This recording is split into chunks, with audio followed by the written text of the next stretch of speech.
আসসালামু আলাইকুম। ডিজাইন অরিজিনের পক্ষ থেকে আমি মাহবুব সাদিক। অটোক্যাডের আজকের ক্লাসে আপনাদের সবাইকে স্বাগতম। আজকের ক্লাসে আমরা point, rays, solid, donut, grid spacing, ellipse এবং ইলিপ্টিক্যাল আর্ক সম্পর্কে শিখব। যারা আমাদের চ্যানেলটি এখন পর্যন্ত সাবস্ক্রাইব করেননি তারা অবশ্যই সাবস্ক্রাইব করবেন এবং ভিডিওটি শেষ পর্যন্ত দেখার অনুরোধ রইল। তাহলে চলুন শুরু করা যাক।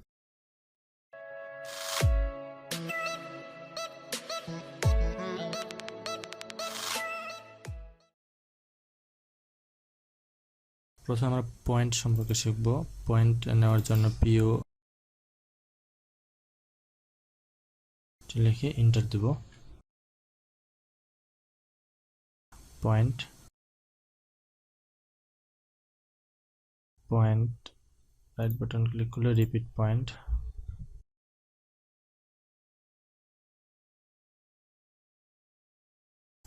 পয়েন্ট নিলাম।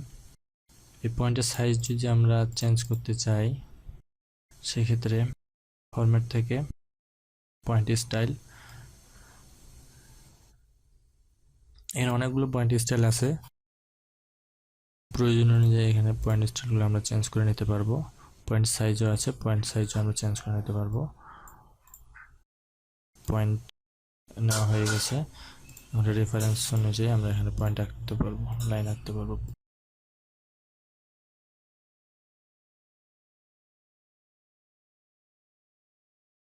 আবার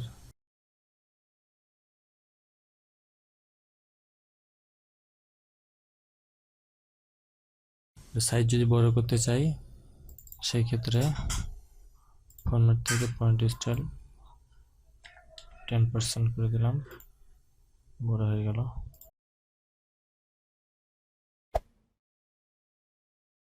রাইট ক্লিক করলে দেখেন যে একটা ড্রপ ডাউন মেনু আসতেছে।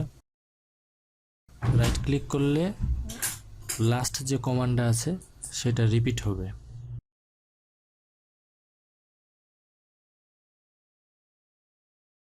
আবার রাইট ক্লিক করলে ইন্টারেরও কাজ করবে। যেন রাইট ক্লিক কাস্টমাইজেশন করব, ওপি অপশন, ওপি দিয়ে এন্টার। ইউজার প্রিফারেন্সেস, এখানে যে shortcut menu in drawing area, এটা ক্লিক করে রাইট ক্লিক কাস্টমাইজেশনে যাব। এখানে repeat last command enter.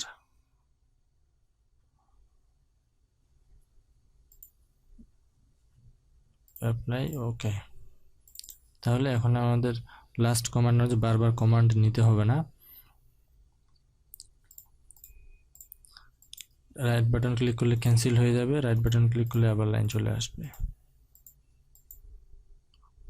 Right button দিয়ে ক্যান্সেল, মানে এটা এন্টারে কাজ করবে এখন রাইট বাটনটা।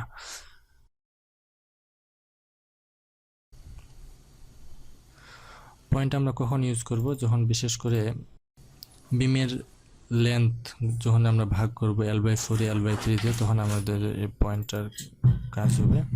তোমরা কাজ করতে করতে এগুলোর কি ব্যবহার আমরা সেগুলো শিখে যাব। ইরেজ করে দিলাম। এরপরে রে,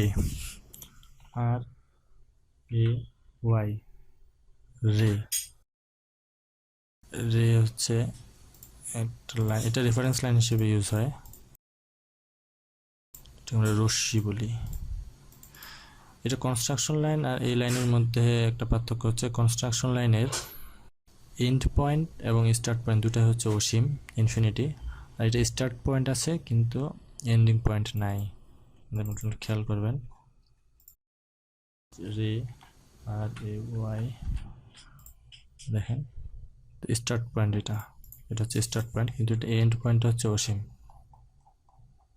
একদম অসীম।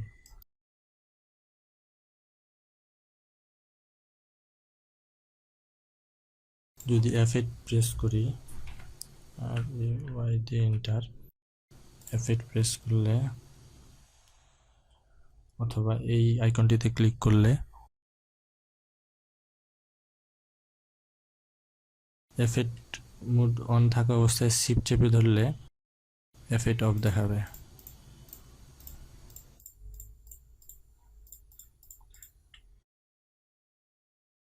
এটা মনে রাখবেন।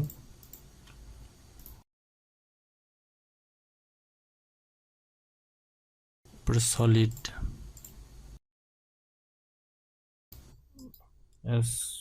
SOLID। এই রেক্ট্যাঙ্গেলটাকে যদি আমি সলিড করতে চাই সেই ক্ষেত্রে একটা জিনিস খেয়াল করবেন, আমি এটা সিলেকশনে আমার ভুল হয়েছে, যার কারণে পুরো রেক্ট্যাঙ্গেলটা সিলেক্ট হয় নাই। একটু খেয়াল করবেন। আমি আরেকটা রেক্ট্যাঙ্গেল নিচ্ছি।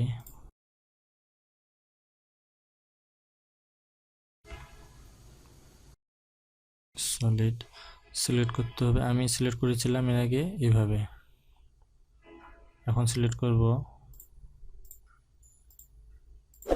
এইভাবে। এটা সিলেকশনের উপর ডিপেন্ড করে অনেক সময়।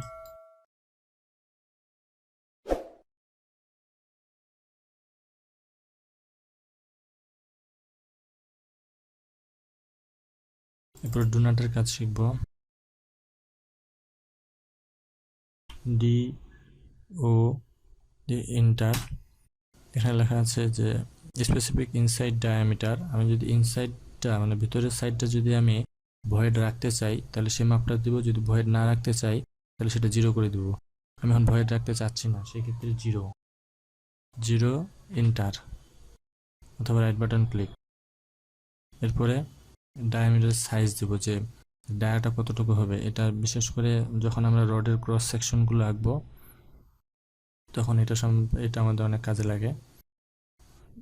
তাহলে আমার যদি 25 মিলি রড হয় সেই ক্ষেত্রে 1 ইঞ্চি দিলাম, দিয়ে এন্টার।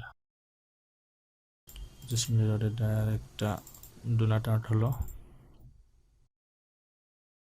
এখন যদি ইনসাইডটা যদি আমি ভয়েড রাখতে চাই সেই জন্য আবার DO ডোনাট কমান্ড নেব। ইনসাইড ডায়ামিটার যদি আমি 1 ইঞ্চি রাখি এবং আউটসাইড ডায়ামিটার রাখবো, দেখেন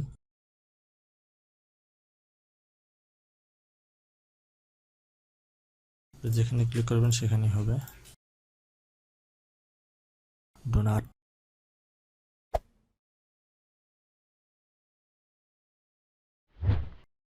ইরেজ করে দিলাম। পরে এলিপসের কাজ শিখব। এলিপস কমান্ড হচ্ছে এটা। এলিপস কমান্ডটি নেওয়ার সাথে সাথে এখানে দেখাচ্ছে যে existing end point of ellipse or arc or centre. তো আমরা এমনিতে ক্লিক করলাম, ক্লিক করার পরে স্টার্ট পয়েন্ট নিলাম একটা, নেওয়ার পরে এখন দেখাচ্ছে যে এন্ড পয়েন্ট অফ অ্যাক্সিস। তো আমি এখানে একটা এন্ড পয়েন্ট দিলাম। এন্ড পয়েন্ট দেওয়ার পরে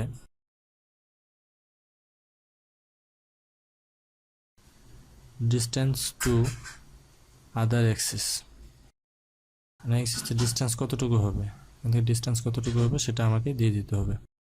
ডিস্টেন্সটা এদিকে কত, এদিকে নিব না এদিকে নিব না এদিকে নিব, জিনিসটা যেরকম আঁকতে চান ঠিক সেই রকম ডিস্টেন্স দিতে হবে। ওকে, এখানে ক্লিক করলে একটা এলিপস হয়ে যাবে। আবার রাইট বাটন ক্লিক অথবা এখান থেকে নিতে পারেন। রাইট বাটন ক্লিক করলে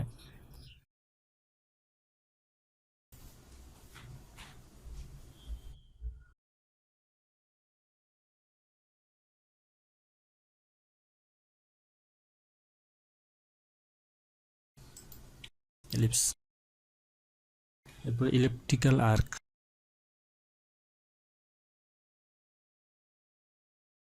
ক্লিক করলাম। ঠিক ইলিপস যেভাবে আঁকছিলাম ঠিক সেভাবে ক্লিক করে এখন এটা যেহেতু আর্ক, এটা কতটুকু নিব আমি সেটার উপর ডিপেন্ড করবে। এখানে আমার অর্থ অন আছে, F8 চাপা আছে, এই জন্য আমি শিফট চেপে ধরবো অথবা F8 অন অফ করে দেব। যদি আমি এতটুকু দরকার হয় তাহলে এখানে একটা ক্লিক করব, এতটুকু আমার ইলিপস আর্ক ক্রিয়েট হয়ে যাবে। আবারও ইলিপ্টিক্যাল আর্ক,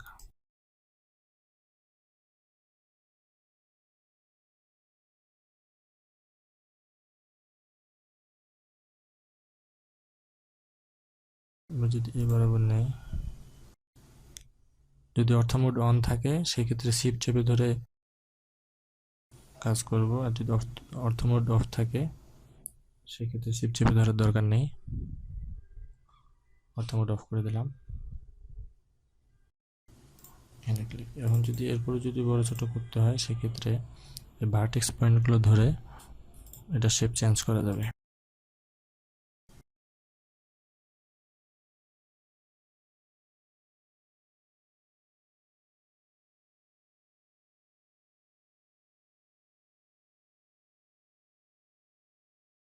গ্রিড স্পেসিং নিয়ে কথা বলবো।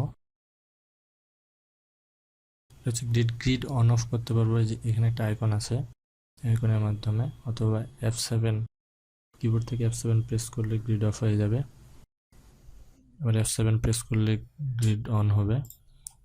গ্রিড অফ করে দিলাম। যদি কেউ গ্রিড নিয়ে কাজ করতে অভ্যস্ত হন সেক্ষেত্রে গ্রিড অন করে, এটা গ্রিড স্পেসিং আছে, এই যে প্রত্যেকটা গ্রিডের স্পেসিং কত এটা ঠিক করার জন্য এখানে রাইট বাটন ক্লিক করে এখানে প্রয়োজনে, এখানে 10 ইঞ্চি 10 ইঞ্চি করে দেওয়া আছে, প্রয়োজনে এখানে চেঞ্জ করে নেওয়া যাবে।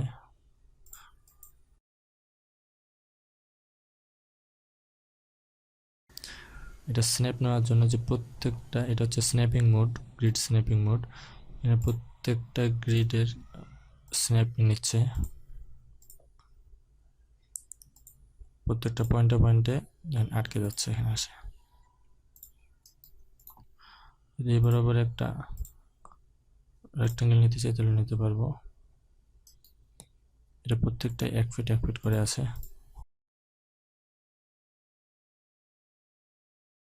12 ইঞ্চি আছে। তাহলে এটা, তাহলে একটা বক্স হচ্ছে আমার 60 ইঞ্চি, 60 ইঞ্চি 60 ইঞ্চি, 5 ফিট 5 ফিট।